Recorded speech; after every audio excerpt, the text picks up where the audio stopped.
რატომ არიან მაგალითად ებრაელები და სომხები ვაჭრები, ხო? ეს რაღაცა ეს ჭიპლარიდან კი არ დაყოლია სტერეოტიპი რო. ხო, რაღაც ის კი არ არის ბუნებრივი მოცემულობა. ბუნებრივად ისინი იყვნენ გლეხები საწყისში, მაგრამ როცა მოდის ეს წარღვნა, ხო, რომ ანუ აყრა მიწიდან, მშობლიური მიწიდან ადამიანს უწევს მოგზაურობა და გადასვლა სხვაგან. ამ სხვაგან ეს მიწები სხვის მფლობელობაში არის ბუნებრივია და იმისთვის რომ თან ქალაქში იყო, თან მობილური იყო, ხო, მოძრაობდე და თან თავი ირჩინო, რა უნდა გააკეთო?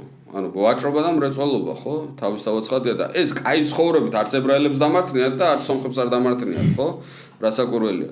და აქედან გამომდინარე გაჩნდა ეს სომეხ ვაჭარ-მრეწველთა კლასი საქართველოში. აი დავით აღმაშენებლის ისტორიკოს პირდაპირ უწერია მე-12 საუკუნეში, რომ ქალაქი გორი დავითმა აუშენა სომხებს სავაჭრო გზაზე, ხო? იმიტომ რომ ეს სომხები იყვნენ გამოდევნილები და მეფეს თავისთავად სჭირდება, რომ ვაჭრობა, მრეწველობა იყოს მის სამეფოში.